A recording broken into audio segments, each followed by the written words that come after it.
पिछली वीडियो में आपने सुना कि किस तरह मेरी गिरफ्तारी हो चुकी थी और इस वीडियो में कुछ कमाल की बातें सामने आने वाली हैं और इसीलिए ये वीडियो थोड़ा लंबा होने वाला है। मैं मानसिक रूप से अपने आप को आने वाली मुसीबतों के लिए तैयार कर चुका था। टैक्सी ठहर गई, आंखें खोल दी गई, हम दफ्तर पहुंच चुके थे। 596 फील्ड इंटरोगेशन यूनिट के करीब से मैं पहले भी 50 बार गुजर चुका था। हवाई अड्डे से 1.5-2 फलांग की दूरी पर एक विशाल कोठी में उसका मुकाम था और उसके दोनों दरवाजों पर बंदूकधारी संतरी खड़े थे। अंधेरे गलियारे पार करते हुए मुझे एक कमरे के सामने लाया गया जिसके बाहर लाल बल्ब जल रहा था। चपरासी ने अंदर सूचना दी। अंदर खूबसूरत लंबा तगड़ा फौजी मेजर एजाज मकसूद बैठा था। उसने मुझे कुर्सी पर बैठने को कहा। चपरासी ने हाथ खोल दिए। चाय पेश करते हुए उसने बात शुरू की। मिस्टर भास्कर, तुम तो पढ़े लिखे हो, तुम्हारी शादी हुए 1 साल भी नहीं हुआ है और तुम्हें मालूम है कि इस लाइन में कभी कभी मौत भी हो सकती है, फिर भी तुम इसमें लगे रहे। इसकी क्या वजह? पता नहीं कौन सी ताकत उस समय मेरे अंदर बोल रही थी। आज मैं अपने जवाब पर खुद हैरान हूँ। खुद मेजर एजाज भी उस वक्त हैरान रह गया और मेरा जवाब था, मौत तो एक दिन आनी है जनाब, और मौत का दिन तय है। मेजर साहब, you have love for your country so you can understand it better. वह एक पल के लिए सकपका गया, फिर ठंडी सांस भरकर बोला, क्यों अपने आप पर जुल्म करने के दरवाजे खोल रहे हो? कसम है कुरान करीम की, मैं तुमसे वादा करता हूं, अगर तुम मेरी एक बात का सही जवाब दो, सिर्फ इतना बता दो कि एटॉमिक एनर्जी इस्लामाबाद से तुमने जो फाइल लेकर हिंदुस्तान पहुंचाई वह तुम्हें किसने दी थी? मैं तुम्हें अभी रिहा करके तुम्हारे मुल्क पहुंचा दूंगा। मुझे तुम्हारी जवानी पर रहम आ रहा है बेवकूफ। एटॉमिक एनर्जी कमीशन इस्लामाबाद, मैं अपने होठों में बुदबुदा रहा। माफ करना मेजर, मैंने ऐसा कुछ नहीं किया। आपको गलत खबर मिली है। मेरे लफ्ज अभी मुंह में ही थे कि उसने बड़ी जोर से मुझे लात मारी। मैं कुर्सी समेत उलट गया। चाय की प्याली मेरे हाथों से छूटकर हवा में नाचती हुई दीवार से जा टकराई। उसका चेहरा गुस्से से तमतमा उठा। मैं तुम पर रहम खा रहा हूं और तुम मुझे बेवकूफ समझ रहे हो? बेवकूफ इंसान, हमें तुम्हारे साथी अमरीक सिंह ने सब बता दिया है कि तुमने 13,000 रुपये देकर एक file atomic energy commission Islamabad से हासिल करके भारत पहुंचाई है और तुम कह रहे हो कि तुम्हें कुछ मालूम ही नहीं है। मेजर, आप जैसा पढ़ा लिखा इंसान ये कैसे सोच सकता है कि एटॉमिक एनर्जी कमीशन इस्लामाबाद से कोई फाइल बाहर निकल सकती है? मैंने अपने मुंह से खून पहुंचते हुए कहा, फिर तो वहां से यूरेनियम भी गायब हो सकता है और प्लूटोनियम भी। नहीं मेजर, आपको गलत बतलाया गया है। Don't think me A kid. हमने उसी वक्त खबर मिलते ही अपना स्टॉक देखा था। अगर तुम पकड़े जाते तो शायद वैसा भी हो जाता। अगर हम तुम्हारे अमरीक सिंह को खरीद सकते हैं तो क्या तुम हमारे किसी आदमी को नहीं खरीद सकते? इतने बड़े कंसर्न में कोई भी तुमसे मिला हुआ हो सकता है। खैर कोई बात नहीं, अब तुम अपना पूरा जोर लगाकर बात छिपाने की कोशिश करते रहो और हम तुम्हारी हड्डियों में से सब कुछ निकालने की कोशिश करेंगे।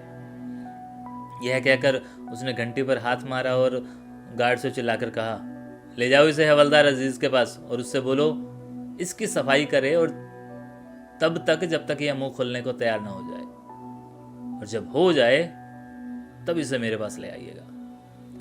हवलदार अजीज रावलपिंडी का रहने वाला नौजवान था। उसने मुझे सारे कपड़े उतारकर उल्टा लेट जाने को कहा, फिर सामने के दरख्त में से एक मोटी डाल तुड़वाई जिसकी गांठें छीली नहीं गई थी। उसने 2 जवान बुलाए, एक को मेरी टांग दबाए रखने को कहा और दूसरे को कहा कि वो मेरी पीठ पर बैठ जाए। इस तरह जुल्मों सितम का दौर शुरू हो गया। जहां जहां डंडे की गांठें जिस्म पर लगती वहीं से खून निकलना शुरू हो जाता। मेरी चीखों से कोठरी गूंज रही थी। 1.5 घंटा लगातार वह मुझे मारते रहे, लेकिन नतीजा 0। मैं सिर्फ उन्हें वही बता रहा था जितना अमरीक सिंह उनको बता चुका था। एटॉमिक एनर्जी कमीशन वाली फाइल की बात मैंने नहीं मानी। धीरे धीरे मेरी चेतना लुप्त सी हो रही थी, आंखें बंद सी होने लगी थी। फिर एकदम जैसे अंधेरा सा छा गया था। मैं बेहोश हो चुका था। घंटे भर बाद होश आया तो मैं एक तंग कोठरी में पड़ा था, जो 6 फुट लंबी, 3 फुट चौड़ी और 6 फुट ऊंची थी। बाहर लोहे का जंगला और जंगले के बाद लकड़ी का दरवाजा। दरवाजे के बीचों बीच 4 इंच का गोल सुराख, जिससे बाहर खड़े संतरे की आंखें और संगीन झांक रही थी। करीब सी कहीं से बाबा समुद्र सिंह की चीखें सुनाई दे रही थी। लगता था जैसे 5-6 आदमी मिलकर उसे मार रहे हों। कुछ देर बाद उसकी चीखें सुनाई बंद हो गई थी। मेरा दरवाज़ा खटका। गार्ड फिर मुझे लेने आ पहुंची थी। एक बंदूकधारी ने मेरे दोनों हाथ पीछे से जकड़ दिए, हथकड़ियाँ लगा दी। जब मैं वहाँ पहुंचा तो रोंगटे खड़े कर देने वाला दृश्य सामने था। बाबा समुद्र सिंह को उल्टा लटका दिया गया था और वह उस वक्त बेहोश था। मेरे पहुंचने पर उसे उतारा गया। मेजर एजाज बड़ी शान से सिगरेट पी रहा था। मुझे देखकर व्यंग्य से मुस्कुराया और बोला, हाय पैट्रियट, बेटा हम भी यह देखेंगे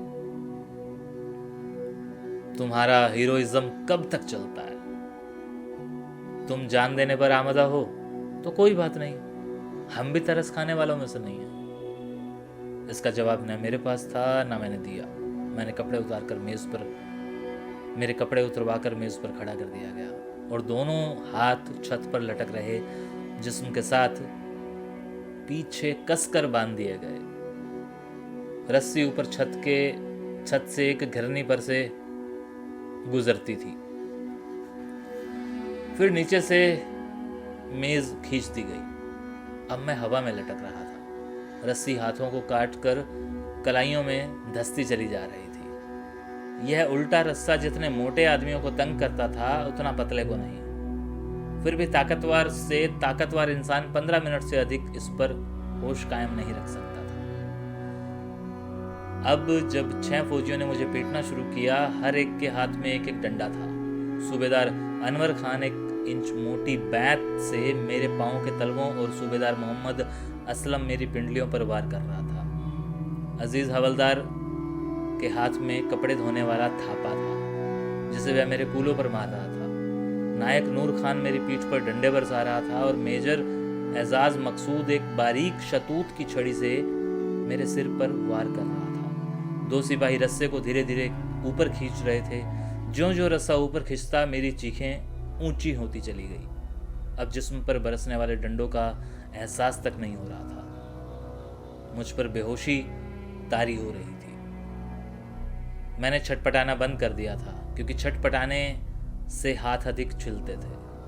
आखिरकार मैंने जिस्म ढीला छोड़ दिया, जैसे मैं हूं ही नहीं। अब एक सुखमय नींद सी आने लगी थी। मेजर एजाज ने मेरे मुंह पर पानी का जग फेंका और बोले, बेटे यहाँ मर तो सकते हो, सो नहीं सकते। मैंने पीने के लिए पानी मांगा तो कहने लगे, बेटा हमने तो अपने रसूल करीम सल्लल्लाहु अलैहि वसल्लम हज़रत मोहम्मद साहब के दोहतों को भी करबला के मैदान जंग में पानी नहीं दिया था। तुम्हें कहाँ से पिलाएं? तुम भी तो हमारे खिलाफ जिहाद करने आए थे।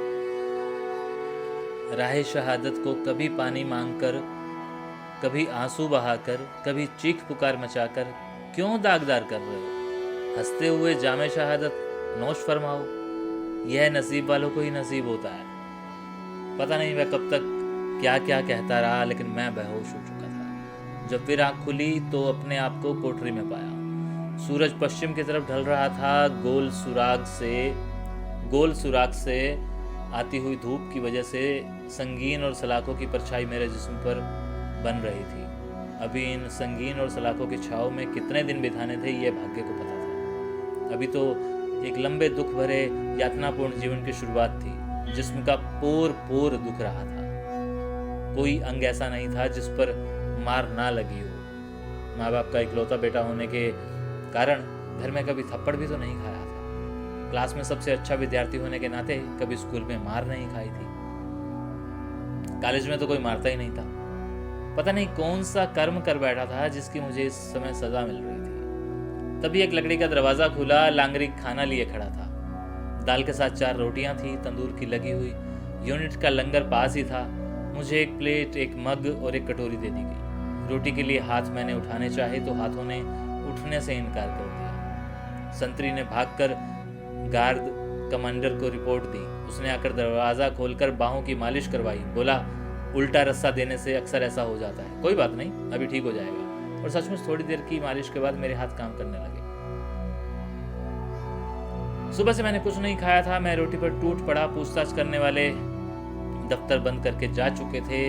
गार्ड कमांडर करामत अली ने पीठ थपथपाते हुए कहा, शाबाश, दिल छोटा नहीं करते। मुसीबतें मर्दों पर ही आती हैं बेटा। जिसको तुम मानते हो उसको याद करो। अल्लाह ने तुम्हें इबादत के लिए वक्त दिया है। हमारे हजरत यूसुफ अल इस्लाम 40 साल तक कैद में रहे थे। उन्होंने इस कदर इबादत की कि जब तक वह जेल से निकलने लगे तो दीवारें रो पड़ी। और उनके बाद उन्हें पाक कलाम कौन सुनाएगा। मतलब कि दीवारें इसलिए रोई कि उन्हें इसके बाद पाक कलाम कौन सुनाएगा। अल्लाह के प्यारों पर ही मुसीबत आती है। अल्लाह अपने प्यारों का इम्तिहान लेता है। मैं जात का सैयद हूँ और तुम्हारी परेशानी देखकर कह सकता हूँ कि अल्लाह ने तुम्हें किसी बड़े मकसद के पेशे नज़र कैद करवाया है। इसलिए उसी में राजी रहो जो उसकी रज़ा हो। पेट भर कर खाना खाओ। अगर जिंदा रहे तो इंशाअल्लाह ज़रूर अपने मुल्क, अपने बीवी बच्चों के पास पहुँच जाओगे। बीवी बच्चों का जिक्र सुनते ही मेरे हाथ से रोटी छूट गई। आंखें भर आई और बोला, पीर साहब, मेरी शादी हुए अभी साल भी नहीं हुआ। बच्चा बीवी के पेट में था, 5 महीने का। पता नहीं बेचारी कैसे इस सदमे को बर्दाश्त कर सकेगी। मेरे बूढ़े माँ बाप किस तरह अपने इकलौते बेटे की जुदाई सहेंगे, उनको कोई खबर तक भी नहीं कर सकता। और मैं रो पड़ा। करामत अली बोला, पागल, उनके लिए रोता है? अरे वो तो आज़ाद हैं, एक दूसरे को हौसला दे सकते हैं। तेरा यहाँ कौन है? तू अपनी जान की फिक्र कर। पता नहीं अभी तेरे साथ यहाँ क्या क्या होना है। मुझे अपनी कौम का पता है, यहाँ हर कोई मेरे जैसा नहीं है। वैसे तो तुम हमारी कौम के दुश्मन हो, लेकिन मैं तुमसे इंसानियत के नाते बात कर रहा हूँ। बावजूद इसके कि हमें तुमसे बात करने की इजाज़त नहीं है। हमारे मेजर साहब भी बुरे नहीं हैं। अगर तुम उनके साथ थोड़ा संयोग करो तो तुम्हारी मुसीबत कम हो जाएगी। खैर, मेरा काम था तुम्हारी निगरानी करना। लो, यह तुम्हारे हिस्से का फ्रूट है। यह कहते उसने पाव भर अंगूर मेरे हाथों पर रख दिए। हैरान होने की कोई ज़रूरत नहीं है, तुम्हारे राशन यूनिट के साथ अटैच्ड हैं। तुम्हें वही राशन मिलेंगे जो हमारे फौजी को मिलते हैं। पेशाबदान अंदर ही है, सुबह भंगी उठा लेगा। बड़े पेशाब और गुस्ल के लिए सुबह तुम्हें निकाला जाएगा। अच्छा, शब्बा खैर, चलता हूँ, नमाज का वक्त हो रहा है। फिर वही संतरे से मुखातिब हुआ, सखी मोहम्मद, इसका ख्याल रखना। जब भी पीने के लिए पानी मांगे तो दे देना। यह कह दी अपने अमाल का है, हमारा नहीं। तुम्हारे बाद लाल खान की ड्यूटी है, उसको भी समझा देना। यह कहकर वह फिर पलटा। हाँ, तो रात को बाहर वाला लकड़ी का दरवाज़ा खुला रखना। शब्बा खैर। करामत अली चला गया और उसके साथ हुस्न सलूक पर हैरान था। वह मुझे सचमुच ही कोई फरिश्ता लग रहा था। उसके बोल अभी भी मेरे कानों में गूंज रहे थे। खाना खाने के बाद पलकें भारी होने लगी थी। मैंने पानी का मग भरवा लिया था ताकि संतरी को रात को तकलीफ ना दूं। आंखों के आगे रह रहकर माँ और बीवी की तस्वीरें घूम रही थी। एक कंबल बिछा लिया और दूसरे को सिराना बलाकर लेट गया। यूं लग रहा था जैसे हज़ारों मील का सफ़र तय करके लौटा हूँ। ईशा की अजान हुई। लेटे लेटे पता नहीं कब नींद की गोद में जा पहुंचा। मैंने कहा था ना कि वीडियो थोड़ा लंबा होगा, लेकिन यहाँ से शुरू होती है वो कहानी जो मोहनलाल भास्कर ने 14 साल के अंदर जेलों में बिताई। अगली वीडियो का इंतज़ार। शुक्रिया।